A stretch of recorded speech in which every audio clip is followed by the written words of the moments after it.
Donc, l'enregistrement est débuté suite à votre acceptation du tout. Donc, on va commencer tout de suite en partageant mon petit PowerPoint pour se remettre où est-ce qu'on était rendu.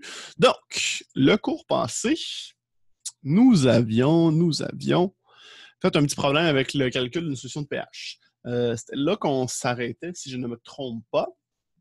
On avait fait un petit problème où est-ce qu'on cherchait le pH d'un acide faible. Lorsqu'on a un acide faible, on avait une réaction qui était à l'équilibre et on avait donc un problème d'équilibre très, très classique qu'on devait résoudre. Donc, des facteurs de 1 partout, l'eau est liquide, on l'oublie. Et on se ramassait avec des petits plus X, des petits plus X, pardon, et des petits moins X qu'on devait ensuite aller isoler via la constante d'équilibre pour être en mesure de la résoudre. Une des façons qu'on avait vues, c'est via une équation du deuxième degré assez standard, là, où est-ce qu'on a notre A, B et C qu'on vient rentrer dans notre fameux plus ou moins B, racine carrée de blablabla. vous le connaissez.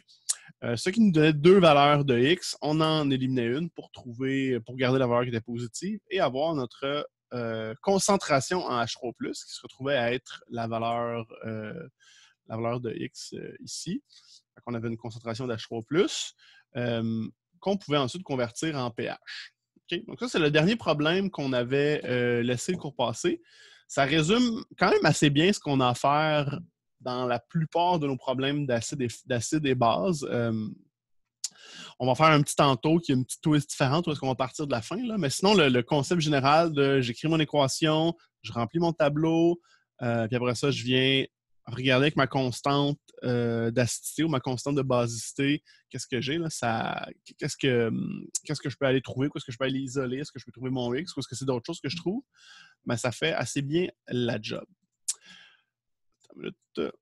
Donc, si on continue, on avait aussi vu, je ne me trompe pas, parce qu'on avait parlé de l'approximation du X ensemble. Je pense que oui. Je ne suis pas exactement à la même place entre mes deux. Donc, je vois un petit pouce de Anthony et Sandra. Donc, c'est ce que je pensais. Dans le fond, ce qu'on s'était dit, c'est si la valeur de X est très, très petite, mais donc on regarde là, au problème passé, là, une valeur de X qui était de 7,00 fois 10 à la moins 6, c'est pas mal petit par rapport à 0.1, ça. Cette valeur-là, ça nous permettait d'aller négliger le moins X. Pour le confirmer, pour démontrer, pour prouver qu'on est en mesure de négliger ce moins X-là, la règle qu'on s'était donnée, c'était... je pense que j'ai enlevé un petit peu trop de sensibilité dans ma souris. Je vais remettre ça à 800. C'était la petite équation suivante qui était concentration de l'acide divisée par constante d'acidité. Si ça, c'est plus grand que 100, alors on peut aller confirmer que X est négligeable. Okay? Donc, ce que je vous demande de faire, moi, dans votre problème, c'est juste de me démontrer avec ce petit calcul-là. Ça prend comme 3 secondes et quart, gros max. On vient faire la concentration, on la démontre, on l'écrit. Si c'est vrai, merveilleux et que c'est négligeable. Sinon, on doit passer par la quadratique au complet. Clear. Pourquoi est-ce que ça l'amenait pourquoi est-ce que c'était important dans le fond? Ou pourquoi est-ce que ça nous sauvait du temps? Pourquoi est-ce que c'était une étape qui valait la peine d'être faite? C'est qu'au lieu d'aller faire une quadratique, si on vient négliger le petit moins X qui est ici, on se ramasse avec une équation qui est pas mal plus intéressante. On se ramasse avec une équation. Est-ce qu'on a juste x2 divisé par 0.1? Si j'ai juste un x2 divisé par 0.1, mais là, c'est merveilleux. Qu'est-ce que je peux faire? Je peux tout simplement aller faire une petite racine carrée d'un bord, une racine carrée de l'autre bord, et merveilleux, je peux aller trouver mon x sans avoir besoin de faire de résolution du deuxième degré. Habituellement, quand vous n'êtes pas obligé de faire une résolution du deuxième degré, vous aimez ça. Fait que ça, c'est un petit résumé de ce qu'on avait fait le cours passé au niveau des problèmes. On va repartir tout de suite avec un autre problème. Question de se remettre dedans tranquillement. Donc, comme je vous ai dit, sortez-vous un papier, sortez-vous un crayon. On fait comme si on était en classe, puis je vous demandais de faire un problème. Et le voici, une solution d'un acide inconnu HA. Okay? On va souvent utiliser cette façon-là d'écrire, dans le fond, un acide inconnu. On a un acide qu'on va comme remplacer par A, puis on utilise le petit H pour dire qu'il y a un hydrogène qui est prêt à être donné.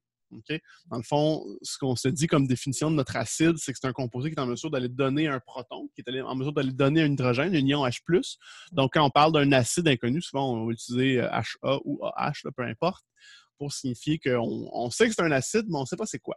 Donc, on a une solution d'un acide inconnu à 0,1 mol par litre qui a un pH de 4,25. Et là, étant donné qu'on ne connaît pas l'acide, ben moi, ce que je vous demande, c'est de me trouver la constante d'acidité pour cet acide-là. Donc, je vous laisse un petit 4-5 minutes pour commencer ça. On va utiliser la même méthode que l'autre fois, c'est-à-dire quand votre problème est terminé ou quand vous pensez que votre problème est terminé, vous pouvez mettre un petit crochet vert pour m'indiquer que c'est fini. Et si jamais vous avez une petite question à me poser, ben vous pouvez me l'envoyer dans le chat. Si jamais vous préférez me l'envoyer de façon privée, n'oubliez pas que vous pouvez m'envoyer un message juste à moi. Comme ça, vous pouvez me poser la question. Moi, je peux vous répondre de vive voix à ce moment-là ou vous répondre en écrivant si ça répond mieux comme ça. Et quand je vais voir que la majorité des 20 personnes qui sont présentes là, semblent être bien avancées, bon, mais je pourrais avancer tranquillement la démarche pour vous donner un petit indice. Ça marche? Donc, je vous laisse débuter ça. Moi, je vais fermer mon micro quelques instants pour ne pas vous déconcentrer. Et si vous avez des questions, n'hésitez pas, on me pose ça, puis on se reparle dans peut-être 3-4 minutes pour que j'avance les étapes.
Je vais juste débuter les deux, trois premières étapes pour être certaine là, que ceux qui sont bien avancés puissent confirmer que ça va bien. Puis si on est moins bien avancé, mais qu'on puisse au moins avancer un petit peu. Donc, on a notre équation. On a notre équation qui est avec notre acide inconnu qu'on appelle AH. Donc, dans notre équation de dissociation, pardon, lorsqu'il va réagir avec de l'eau, on va avoir l'ion A- qui va apparaître, qui est dans le fond la base conjuguée de AH. On se rappelle qu'on a toujours un couple acide-base conjuguée ou base-acide conjuguée. Donc, on a notre acide AH qui est avec la base conjuguée A-, et on a l'ion H3+ qui apparaît parce que c'est une dissociation acide. Donc, H2O va agir comme base, va capturer un H+, et il va devenir H3+. La particularité de ce problème-là, c'est qu'on connaît notre concentration initiale. Donc, on a notre concentration de 0,1 pour le AH, mais on connaît aussi la valeur du pH. Pourquoi ça, est-ce que c'est intéressant? Parce qu'on peut aller prendre notre équation qui nous dit concentration d'H3+ est égale à 10 à l'exposant moins pH. Et avec cette équation-là, on peut aller appliquer le tout pour nous donner une concentration de 5,62 fois 10 à la moins 5. Cette concentration-là, dans le fond, qui se retrouve à être notre concentration d'H3+ à l'équilibre. Et là, si on connaît une valeur à l'équilibre et qu'on connaît une valeur initiale, ben, on devrait être en mesure de compléter le tout. Donc, je vous laisse continuer ça tranquillement.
Encore une petite minute pour laisser la chance à ceux qui ne l'ont pas terminé.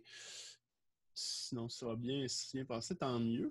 Si jamais vous voulez une confirmation, là, si vous m'envoyez votre réponse en privé, je peux vous dire si vous l'avez ou non.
On va compléter le problème.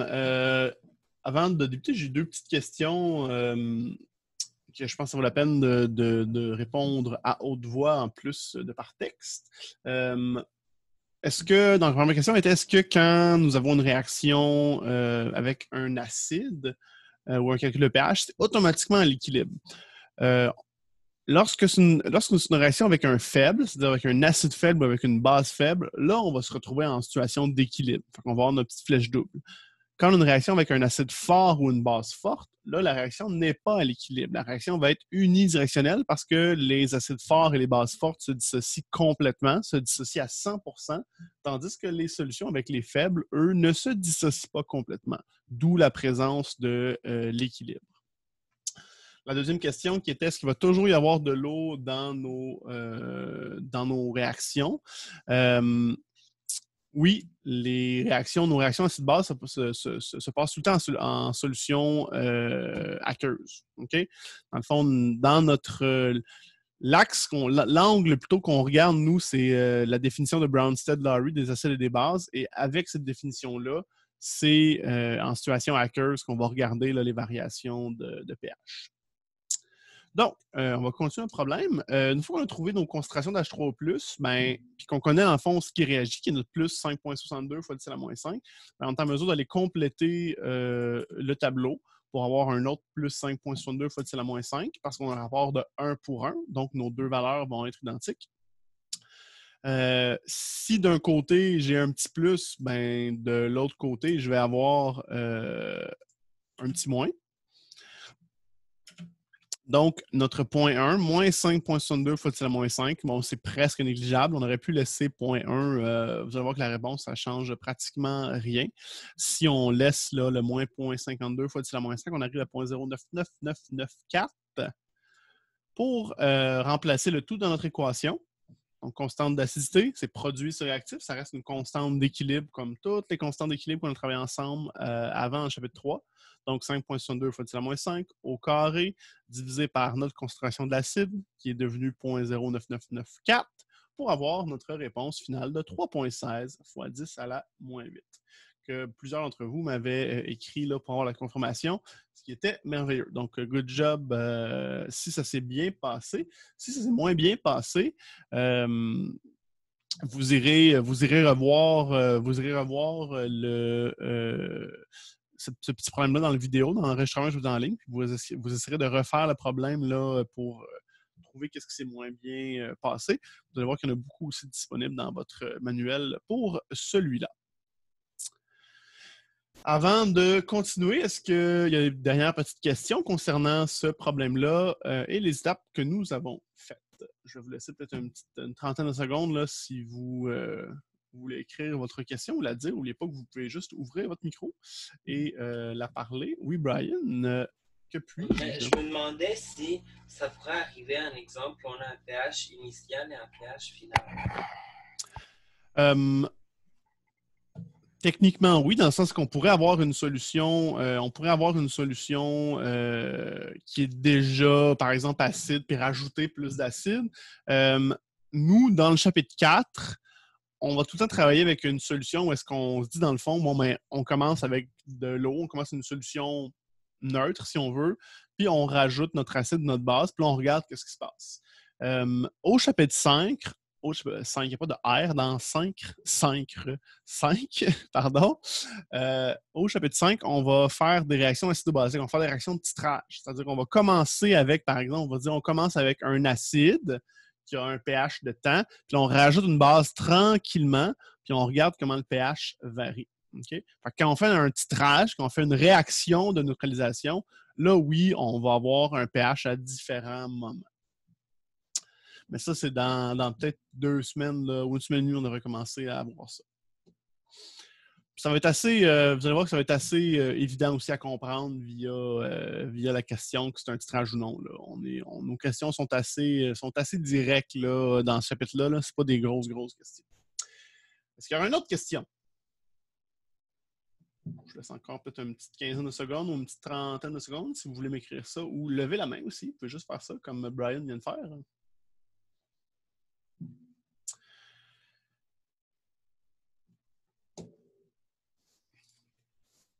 Donc, on va continuer à ce moment-là sur le pourcentage d'ionisation. Le pourcentage d'ionisation, c'est tout simplement une autre façon d'aller représenter à quel point est-ce qu'un acide faible est plus ou moins faible.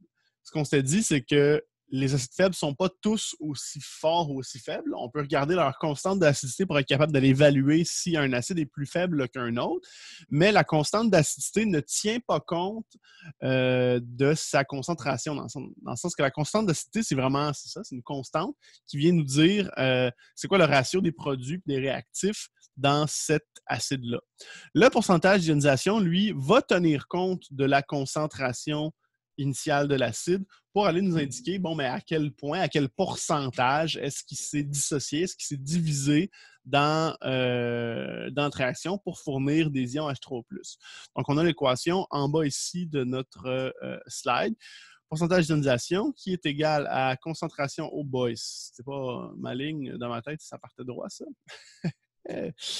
Donc, concentration d'H3+ à l'équilibre divisé par concentration de l'acide initial, le tout multiplié par 100, ça nous donne notre pourcentage d'ionisation. Donc, c'est vraiment juste un petit calcul qui nous permet d'aller évaluer, d'aller nous donner une autre information supplémentaire pour nous dire, bon, est-ce que cet acide-là s'ionise beaucoup, oui ou non? Les acides forts ont un pourcentage d'ionisation de 100%, parce que la concentration d'acide, c'est la concentration de H3+ à l'équilibre. Mais vous allez voir que les faibles, on va faire un petit exemple dans quelques instants, les faibles vont avoir des pourcentages, des fois, qui vont être très, très, très bons. On va avoir des pourcentages d'ionisation qui sont de 0.1, 0.01, 0.001%, donc des valeurs qui sont très, très petites comparativement au fort.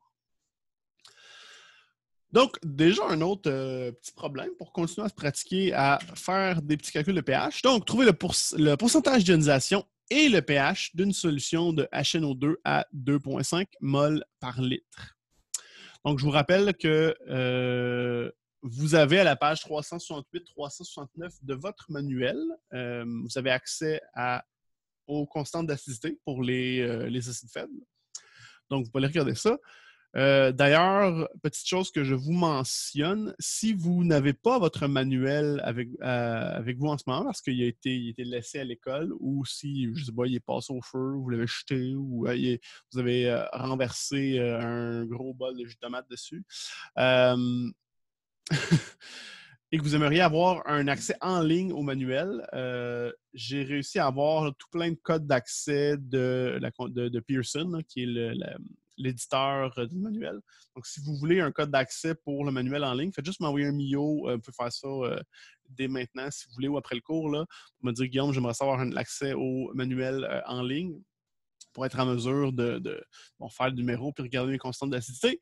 Puis je vous enverrai les informations là, comment vous inscrire au manuel. Sinon, je vous laisse encore une fois débuter le tout. Si vous n'aviez pas... Wow. Calmos, Carlos. Si vous n'avez pas la constante d'assister de HNO2,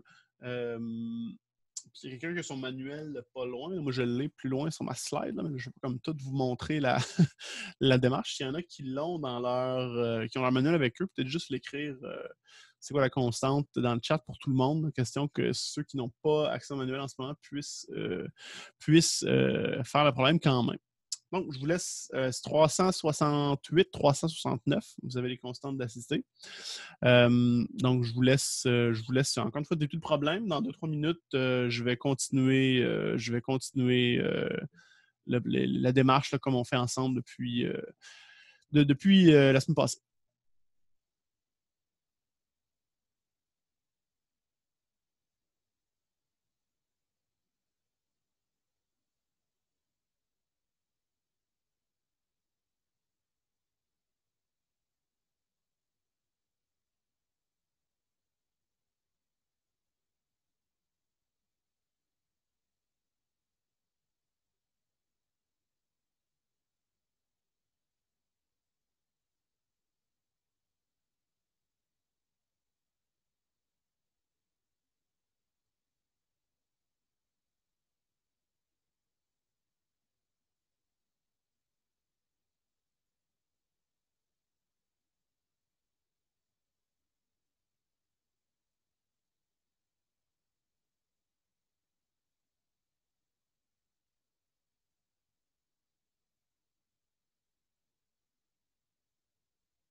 Juste quelques petits indices pour débuter le problème, pour s'assurer que tout va bien. Donc, on a notre équation de dissociation, HNO2 plus H2O, qui est à l'équilibre avec NO2- et H3O+. Comment savoir si c'est à l'équilibre ou direct? Ce que je vous avais dit il y a quelques minutes, c'est les acides forts ont une réaction directe, les acides faibles, on a une réaction qui est à l'équilibre. Donc, comment savoir si HNO2, dans le fond, se retrouve à être un acide fort ou un acide faible? Mais ça suffit d'aller voir dans notre manuel. Si jamais il est dans la liste des faibles, ben, c'est un faible. Puis s'il n'est pas dans la liste, c'est un fort. C'est aussi simple que ça. Je vous avais donné aussi une liste de 5 acides forts que je vous demandais de reconnaître, d'apprendre. On peut aussi les reconnaître et les apprendre. Puis si ce n'est pas dans cette liste-là, ben, c'est automatiquement un faible. Donc, on a notre début de tableau. On a nos quotients de 1 partout. On a la concentration de 2,5. Puis après ça, bon, ben, il suffit d'aller faire le reste avec nos plus X et nos moins X. Donc, et faire notre égalité avec les constantes d'acidité pour être en mesure d'aller trouver notre pH et notre pourcentage d'ionisation. Fait que je vous laisse encore quelques minutes. Quand je vois une majorité de petits crochets verts apparaître, je vais faire le reste du problème avec vous.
encore une petite minute. Je vais peut-être donner un dernier petit indice là, pour ceux qui n'ont pas encore terminé.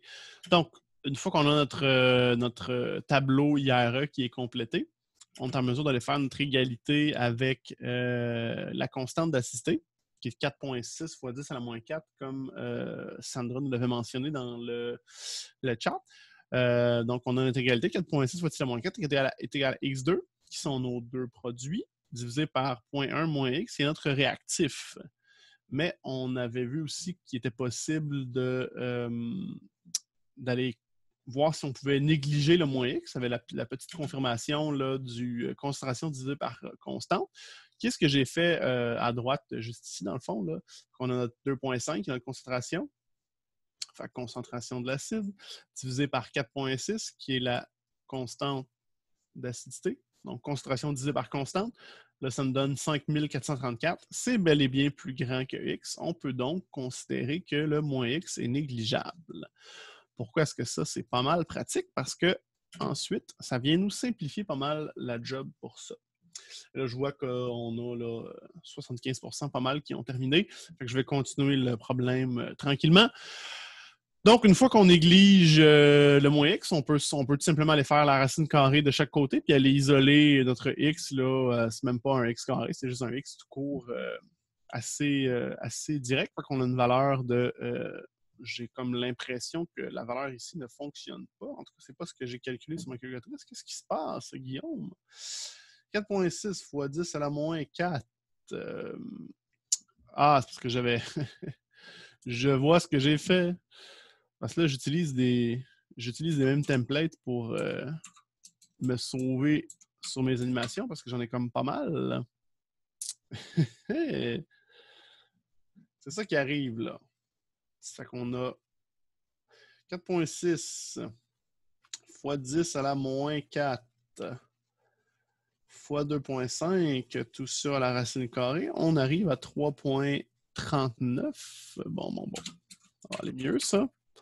Et voilà, on édite des slides en live. 3,39 fois 10 à la moins 2.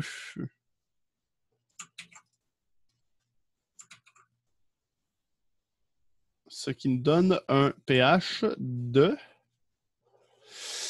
log moins 1,47. OK, on ne sera pas long, gang. Tout va bien. Tout va bien pour ce qui est de notre pourcentage d'ionisation. On arrive à 3,39 fois 10 à la 2 moins, divisé par 2,5, 1,36%.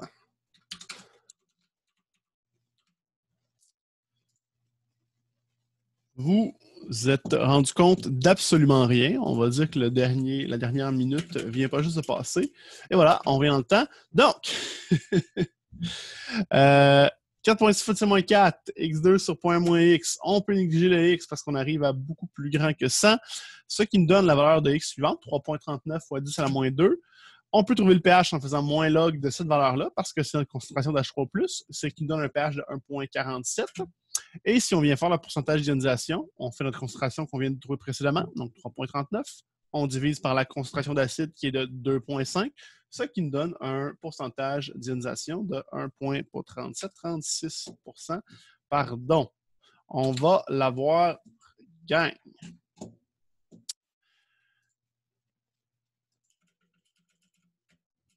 Donc, 1,47, 1,36, plusieurs qui m'avaient écrit pour avoir la confirmation de la réponse. Donc, good job si ça s'est bien passé. Si ça s'est moins bien passé, comme je vous dis, je vous conseille de peut-être dans les prochains jours aller revoir la présentation. Et quand vient le temps de faire le faire ce numéro-là, ben, essayez de le refaire carrément en même temps là, que je vous donne le temps durant la présentation. Puis, essayez de voir si on a eu amélioration à ce moment-là. Ou sinon, ben, vous m'envoyez un petit mio, me demandez Guillaume, ça marche pas, qu'est-ce que je fais? Ça me fait plaisir de vous répondre. Good? Yes? No? Qu'est-ce qui vient habituellement après cela? Yes, OK, good. Toaster, bon. Merci Florence, en effet. Écoute, on va essayer de garder nos habitudes, nos habitudes de classe. Hein? On va enlever ces petites notes-là. Super. Donc, les bases maintenant. Vous allez voir qu'une fois qu'on a fait une couple de problèmes d'acide puis qu'on comprend la logique, vous allez voir que les bases, c'est très, très, très semblable à une mini différence près là, pour nos problèmes, mais la logique est la même. On a quand même une petite différence au niveau des bases fortes, dans le sens que les dissociations des bases fortes, c'est le seul moment dans nos chapitres acides et bases que l'eau n'entrera pas en jeu. Okay? Donc, tantôt, j'ai eu une question par rapport à ce qu'on va tout le temps avoir de l'eau. J'avais répondu à cette personne-là là, que oui, on a tout le temps à avoir de l'eau.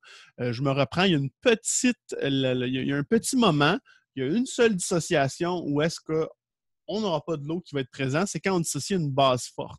Parce que dans le fond, c'est tout simplement un sel qui va se dissocier. Fait que j'ai deux ions qui vont se séparer, puis qui vont faire apparaître l'ion basique OH-. Okay? Comme ici, on a un exemple avec la base forte NaOH, notre fameux hydroxyde de sodium, là, qui est la base que vous avez probablement le plus utilisée dans votre parcours de chimiste. Donc, on a une flèche directe, ça se dissocie complètement, ça se dissocie à 100% en ion Na+, et en ion OH-. Donc, toutes nos bases fortes vont comprendre l'ion OH- et vont être composées d'un ion métallique positif. Fait que, par exemple, Li, Na, K, qui sont nos ions métalliques positifs. On se retrouverait ici à avoir Li+, Na+, K+, avec OH-. Ou bien nos ions faisant partie de la deuxième famille. Fait que là, ici, on a Sr, calcium, barium, qui nous donnent aussi des bases fortes. Donc, c'est assez facile et évident à reconnaître dans ce cas-ci. J'ai l'ion hydroxyde, base forte, merci, bonsoir.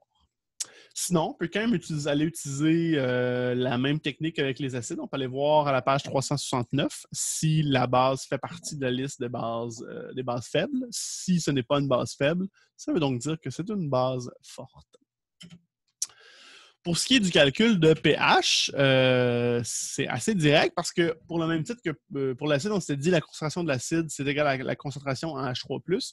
Dans le cas d'une base, la concentration de la base, ça va être égal à la concentration en ion OH-. À ce moment-là, on est en mesure d'aller trouver nos valeurs de pH. Cependant, pour les bases, on ne peut pas aller trouver directement la valeur du pH parce qu'on ne connaît pas directement la valeur de l'ion H3+, la valeur de la concentration de l'ion H3+. Donc, on doit passer par une petite sous-étape qui va être le calcul du pOH, étant donné qu'on a la concentration de l'ion OH-, on peut aller trouver la valeur de l'ion. On peut aller trouver la valeur du pOH, qui se calcule avec l'ion OH-. Une fois qu'on a la valeur du pOH, là, on peut prendre notre équation qui est pH plus pOH, nous donne 14. Dans le fond, aller isoler le pH pour dire, pH est égal à 14 moins pOH. Ce qui va nous donner notre valeur de pH.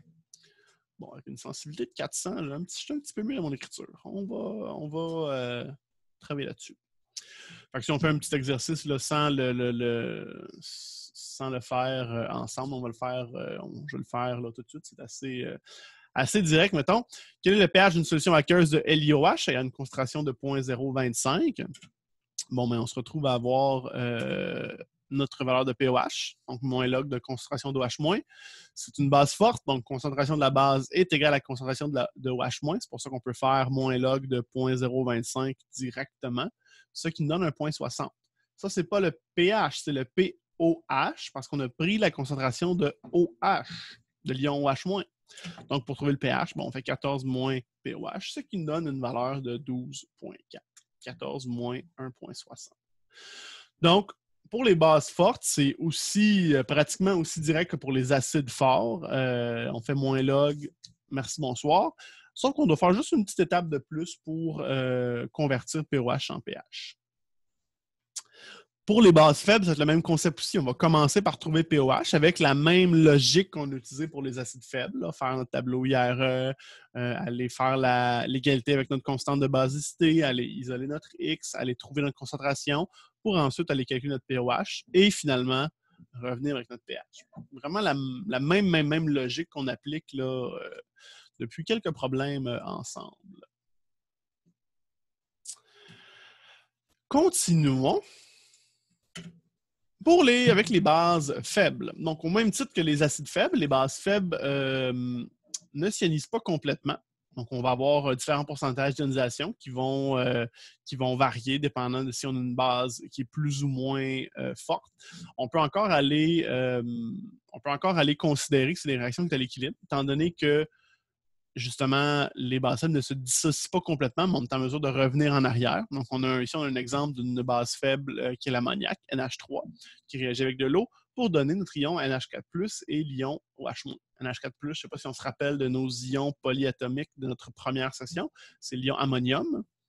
Donc, NH3, qui est l'ammoniac, va nous donner l'ion NH4+, qui est ammonium. Donc, ici, on a encore un couple base-acide conjugué. Donc, on a notre NH3 qui est notre base qui va réagir pour devenir NH4+, qui lui est un acide conjugué. On va reparler dans quelques instants des couples acide-base conjugués. Ça va être bien important d'être en mesure tranquillement de les reconnaître. Donc, je vais essayer de porter un petit peu plus d'attention dans nos réactions comme ça pour qu'on puisse bien identifier qui est la base ou qui est l'acide, puis qui est le conjugué, qui est l'ion conjugué qui vient avec cela. Nos bases faibles, étant donné que c'est des réactions à l'équilibre, vont aussi on va aussi être en mesure d'aller exprimer une constante de basicité, une constante d'équilibre qu'on appelle la constante de basicité. Ici, on a une réaction pour une base faible générale qu'on appelle B, un petit peu l'équivalent de notre acide AH. Donc, lorsque la base B réagit avec H2O, on va avoir son acide conjugué BH+, qui va apparaître, et l'ion OH-, qui est notre ion hydroxyde basique. Donc, notre constante d'équilibre, c'est tout le temps produit sur réactif. Donc, on a BH+ fois OH-, qui va être divisé par notre concentration de notre acide initial. La concentration de l'acide à l'équilibre, ce que je veux dire par initial, c'est ce que j'ai dans mes réactifs, là, mais ce n'est pas le bon terme. Je répète, pour être sûr qu'il n'y a pas de confusion. Dans notre constante d'équilibre, c'est tout le temps notre concentration à l'équilibre qu'on veut utiliser. Okay? Donc, concentration à l'équilibre de BH+, concentration à l'équilibre de OH-, et concentration à l'équilibre de notre base. Vous avez les valeurs de vos constantes à la page 369 de votre manuel. Pour ce qui est de la logique, comme je vous dis, ça va être pratiquement la même chose que pour nos bases faibles. Okay? La seule petite chose qui est différente, c'est que ce n'est pas l'ion H3+ qui apparaît. Okay? C'est l'ion OH- qui va apparaître. Donc, on doit passer par le calcul du pOH qui, par la suite, va nous permettre d'aller déterminer notre pH. Okay? On peut appliquer la logique du moins X est très petit, la même approximation qu'on avait eue avant. Là. On peut aussi l'appliquer avec ça. La seule petite différence, c'est qu'au lieu de prendre évidemment constante d'acidité, mais on va prendre constante de basicité. Okay? Donc, si on voudrait aller appliquer. Attends, je me suis un petit peu plus gros, peut-être que ça va aller mieux. Si on voudrait aller appliquer notre approximation, on devrait faire concentration de la base divisé par constante de basicité. Si le tout, c'est plus grand que 100, à ce moment-là, oui, on peut aller appliquer notre approximation du moins X qui est très petit. Si je ne vois pas de main levée, s'il n'y a rien écrit dans le chat, moi, je vais continuer à parler. On approche tranquillement de notre 1 heure. On va faire un dernier petit problème ensemble, je pense. Puis après ça, on va pouvoir passer à une période de questions, là, de travail individuel. Donc, je vais vous proposer un prochain petit problème. Quel est le pH d'une solution aqueuse de NH3? Donc, je vous donne ici la valeur du KB pour vous faciliter la vie. Même pas besoin de chercher dans votre page 369. Vous ne pourrez pas dire que j'ai rien fait pour vous. Donc, quel est le pH d'une solution aqueuse de NH3 qui a un KB de 1,8 fois 10⁻⁵ ayant une concentration de 0,0250 mol par litre? Je vous laisse encore une fois un petit 5-6 minutes pour débuter ce problème-là et on se reparle pour avoir un petit indice dans quelques minutes.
peut-être juste vérifier que notre équation de départ fonctionne bien. Donc, NH3 étant une base faible, va réagir avec de l'eau pour nous donner l'ion NH4+, et l'ion OH-. Par la suite, on va pouvoir faire notre tableau IRE comme on l'a fait pas mal souvent jusqu'à maintenant.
Peut-être encore une deux petites étapes pour s'avancer si on n'a pas terminé. Donc, on a des ratios de 1 partout dans notre base faible. Comme je vous avais dit là, au tout début, la très, très, très grande majorité du temps, en fait, pratiquement tout le temps, on va avoir des ratios de 1. Le seul moment qu'on n'aura pas des ratios de 1, c'est lorsqu'on parle des acides polyprotiques. Les acides polyprotiques, c'est-à-dire les acides qui ont plusieurs protons, par exemple H2SO4, H3PO4. C'est une section qu'on a décidé de couper là, pour être capable d'avoir assez de temps pour la matière qu'on jugeait plus pertinente. Donc, nous, on va pratiquement tout le temps avoir des ratios de 1. On a notre concentration initiale, on a une valeur qu'on ne connaît pas, donc moins X plus X pour nos réactifs et produits respectivement, et nos valeurs finales, et notre égalité avec la constante de basicité. Je vous laisse encore une petite minute pour terminer le tout. Quand je vois une majorité de crochets verts, je vais faire le reste de la démarche.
as une question pour nous, Anthony?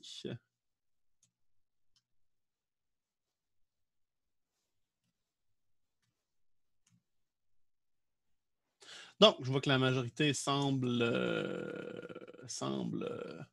être bien avancée ou avoir terminé. Donc, on va compléter notre démarche ensemble. Comme on s'est dit, on peut aussi aller considérer, on peut aller aussi se demander ou vérifier si le moins x est négligeable. Donc, on fait considération de la base divisée par notre constante de basicité. Ici, 0.0250 divisé par 1.8 fois 10 à la moins 5. On arrive bel et bien en haut de 100. On arrive à 1389.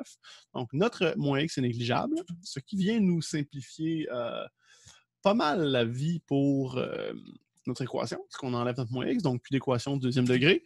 On peut aller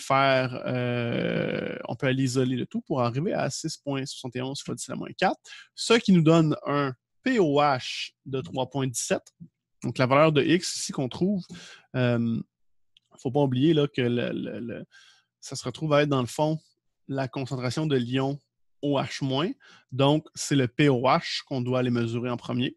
Donc, POH va nous donner 3.17 pour finalement faire 14 moins POH, c'est-à-dire 14 moins 3.17 pour arriver au pH qui est de 10.83. Ce qui conclut notre problème pour le calcul de pH pour une base faible. Ce qui va nous rester à faire jeudi, c'est peut-être un ou deux petits problèmes avec les ions qui agissent comme un acide ou base. Ça va peut-être nous prendre une petite demi-heure maximum. Donc, on va compléter là, le chapitre 4 jeudi, donner les consignes pour la